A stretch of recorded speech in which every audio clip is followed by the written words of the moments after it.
We want to expand the conversation now with someone who was there on January 6th. CNN law enforcement analyst Michael Fanone. He's a former DC Metro police officer who was attacked by that mob and was injured responding to the attack. Michael, thank you so much for sharing part of your afternoon with us. Your response initially to the sentencing of Stewart Rhodes, the head of the Oath Keepers.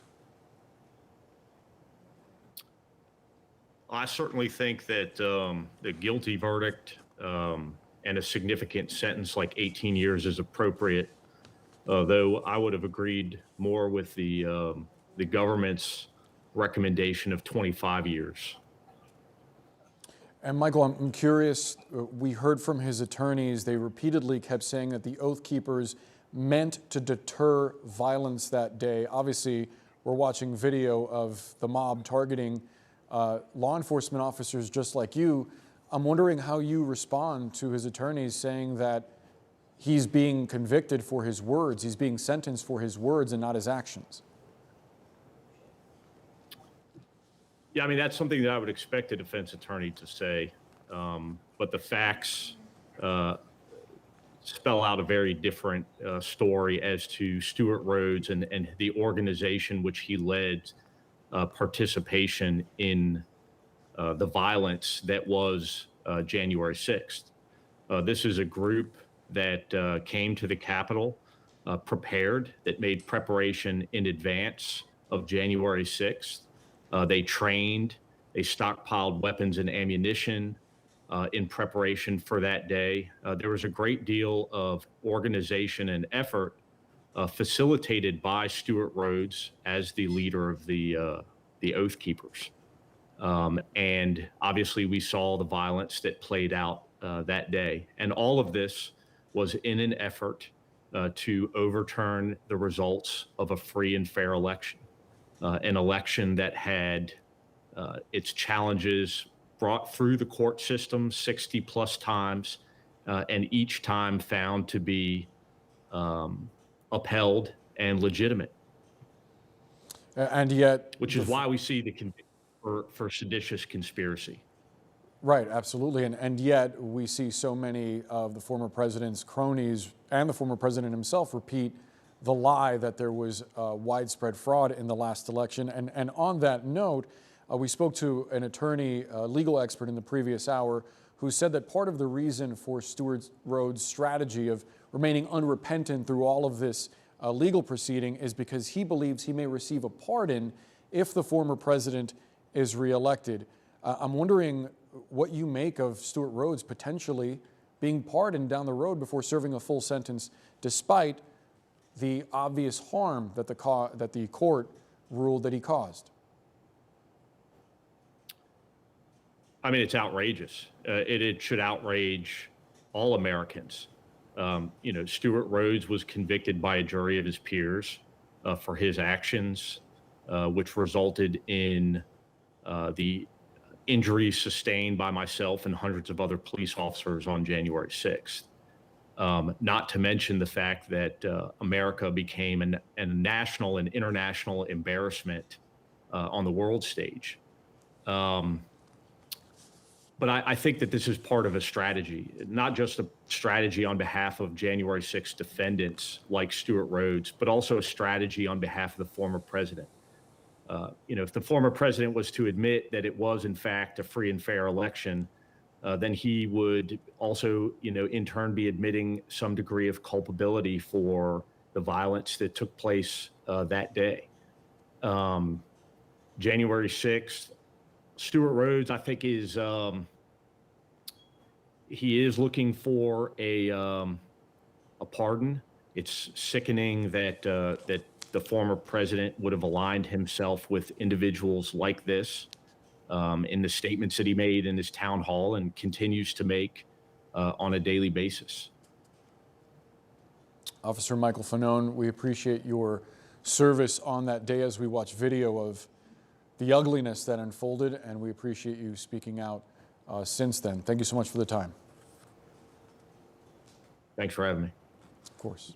The leader of the Oath Keepers has just been sentenced for his actions in the attack on the U.S. Capitol on January 6th. Stewart Rhodes, the founder and leader of the far-right group, was the first of 9 defendants who were sentenced, the judge finding that his actions amounted to domestic terrorism, and for that, he will be serving 18 years in prison. We have CNN senior crime and justice reporter Caitlin Polance joining us now. Caitlin, walk us through what happened today inside of court.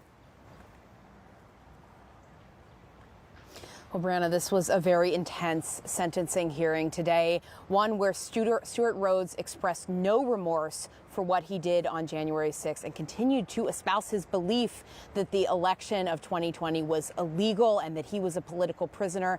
But before the judge gave him his sentence, he was sentenced to 18 years in prison and also some years of supervised release after that.